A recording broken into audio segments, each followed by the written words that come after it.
for giving time for questions, if any. I like to summarize. I wish to thank the organizer, the supporters, and the partners, because this conference is really a precious occasion to collect, to have all the recent information on climate change impacts on the mountains. But not only, I think that today we have also the social responsibility to produce a document to be sent to delegates and to policymakers who will meet in Glasgow in November, to ask for a real change, in the way to manage greenhouse gases emissions in order to reduce our impacts on climate. Then with my colleagues, with the colleagues in this room and with the ones that are in connection via Zoom, via web, we will produce a press release and a written communication for policymakers and delegates who will be in Glasgow. This is only a draft. We will produce a complete document by the end of this day. I want to underline that it's clear from all the speeches that glaciers are fragile elements of our mountains, that glaciers are the best witnesses of climate change, and that they represent precious water resources for the mountains and for lowlands. It's clear that the current atmospheric warming is impacting on glaciers. We are close to a no-return point. It's important to underline this fact. Moreover, new phenomena are making more complex and more difficult to manage glacier decrease. Among these phenomena, surely darkening is the most important one. Then we need also to manage atmospheric pollution, like carbon deposition and emissions. We need to do something to protect glaciers and to reduce magnitude rates of their decrease. It's clear from the contribution that mitigation strategies are usable only on selected glaciers. On the thousands of glaciers of the Alps of the world, such strategies are not adoptable, and we need to look for other solutions. We cannot use geotextile on all the glaciers of the world to protect glaciers, to preserve glaciers. The best solution to save glaciers is to reduce greenhouse gases. We ask to policymakers to suggest and to adapt national strategies and plans to reduce greenhouse gases emissions, but we also want to ask to citizens, to common people, to students, to do their best in order to reduce their climatic footprint. Only changing our lifestyle, only adopting suitable action, we can reduce our climatic footprint, and in the end, maybe, we are not sure, but maybe we can protect and maybe save our glacier. So we will produce a more complete document altogether, because I think that today is not only a scientific conference, but it's also an historical moment to ask for a change, to ask to policymakers and delegates for an actual change. Okay, so thank you, really thank you very much to all the colleagues and the people who is connected. If some questions is present, it's the time to ask for. And for the people in the room, if you have questions, you need to come here. Otherwise, the people via web is not able to hear. Some questions?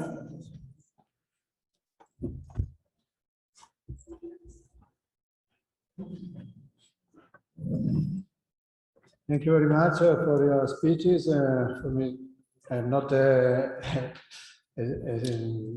so expert about the question of the glacier, and working a lot in the mountains, and so I know the glacier that you are mentioning. One point that for me is still very interesting.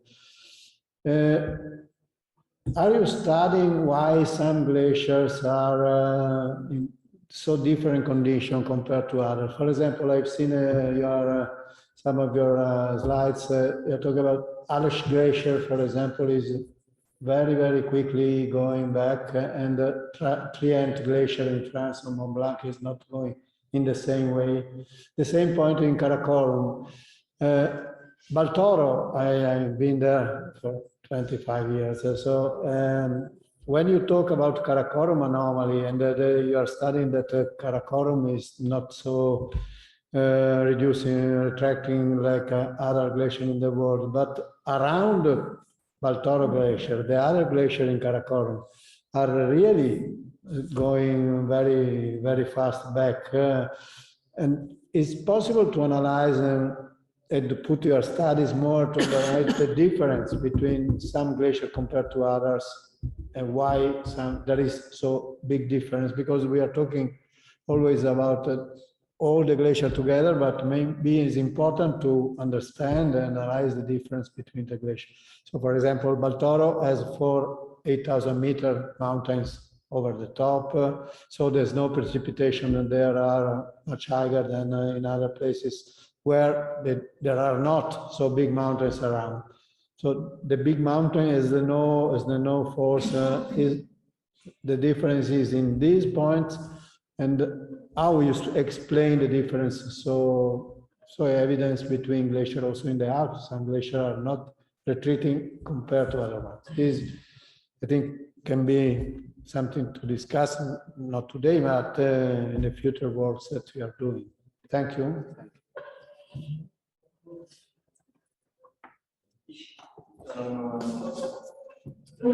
You need to come here, otherwise people know where.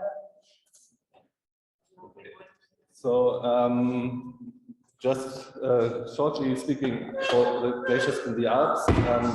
In the Alps, now also all glaciers retreating strongly, and the curves you have seen for those glaciers that might have over the past 100 years, a few of these, let's say, advanced periods, 1920s, 1970s, and so on, they react very fast because they are small. So the size plays an important role on how long the climatic fluctuations have to be so that you see a response. We talk about response times here. And then what is also very important is the altitude distribution of the ice. So when the glacier has a very large, high elevation accumulation basin where he can grab all the precipitation, there is a much better chance to survive and also to be in balance with the climate, and also to react quickly. And for the glaciers in the Karakoram, which Tobias can talk more about, it's basically the same. So the large glaciers there, they do not respond to changes on the decadal time scale. They really look for centuries before they do something. And indeed, the smaller glaciers in the Karakoram, they also retreat. But when you look at satellite images over the past 30 years or so, you see that the shrinkage of these smaller glaciers is comparably very small compared to the Alps. So in that regard, the Karakoram anomaly with these not advancing glaciers, but not so strong shrinking glaciers, is still there, and applies also to the smaller glaciers in the Karakoram, whereas in the Alps they just melt away and disappear.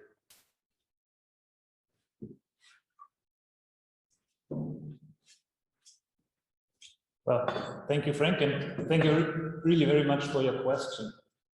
So we need several things to really understand how glaciers respond to climate. And what we mainly presented were overview studies. So I showed you basically the knowledge of thousands of glaciers. But what we also need is really detailed studies on specific glaciers to understand what exactly are the causes and the causes of the changes. And I liked all the presentations today very much. And for several of these impacts were tackled. Some went out and told by Frank, the others are really the changes of the surface albedo, the impurities. And another important point is really again to emphasize that the climate response time glaciers need. So what we see now is basically a response to the climate depending on the glacier size of, well, decades beforehand. So even if we stop now emitting greenhouse gases, nothing will change. Glaciers will continue to retreat the next decades to come.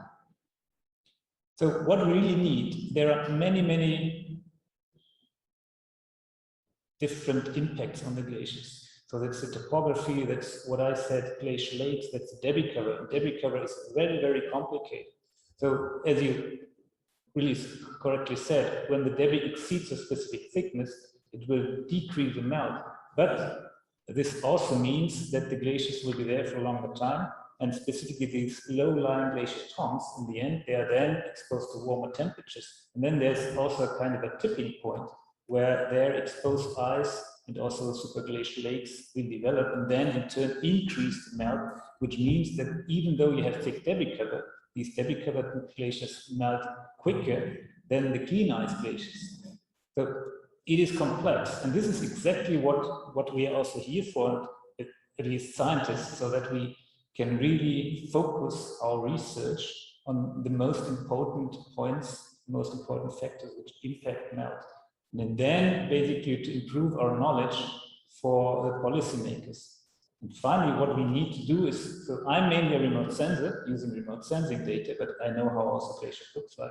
But we need then to produce the data to feed into the models. Only then with the models, the detailed glaciological models will then help us to understand the detailed responses and in turn help us also to improve the projections or predictions for the future.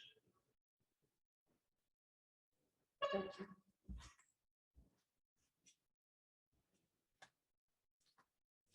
Are there other questions? Okay.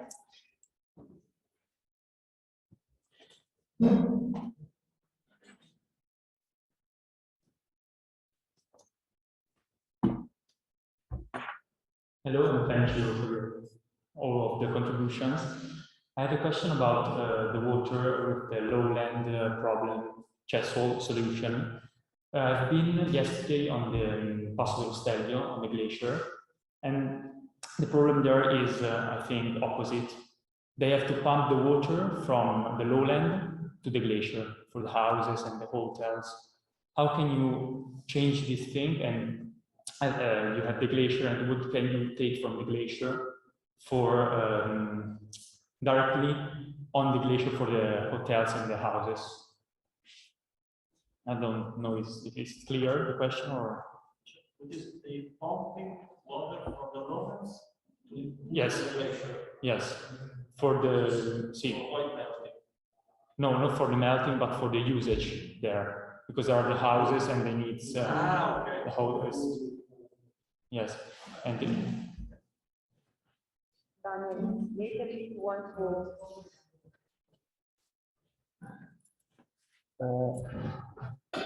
Yes, interesting question. Well, in reality, worldwide, there are many cases where for a long time we've been basically relying on water from glacier melting. Very famous iconic places are, for instance, in Bolivia, in La Paz, where it is, I think it's the Condoriri glacier was used basically for drinking water. But then some 10 years ago, they set out a call, an international call to say, well, we are seeking for scientists to help us in finding other water sources. Because now the town is increasing in the altitude, but the water is basically decreasing because of melting. So I think this is a similar case. I don't know about the Stelvio, but of course one can expect that if you continue populating the altitude area, then you put people there, and of course the water coming from above is probably diminishing. So it's likely that in the future we will always have more and more such problems. So one way to cope with this would be, well, either find for other water sources, for instance, in the aquifers, etc., even though at high altitude, I think it's not very easy. Or what you can do is taking water from below and pumping up. That can be useful and doable when maybe, you know, when the cost of energy is very low. So maybe during night you can pump up water and then use it in the day also for hydropower production, etc., and for drinking purposes. And of course, this will, however, break down when the cost becomes too high, because at that point you will not be able to do that anymore. This is a way that they use. It's called like a sort of alternative type of battery, which is you can use energy, for instance, from I don't know, thermic plants, and use that energy to pump water up. So you do not store the energy into batteries, but you store energy into water. And that's also a good idea, because we have a limiting factor now for accumulating energy into physical batteries, but we can still use water to move energy from downward to upward, and then reuse it. That's another way, for instance, to deal with this problem. Yeah, maybe you have some comments. Would you like to add something? Okay. Okay. If no other questions, no? Then we can conclude. Really, I wish to thank the organizers, the people in this room, and the people via web. And now we start preparing our document, hoping it will be useful to change.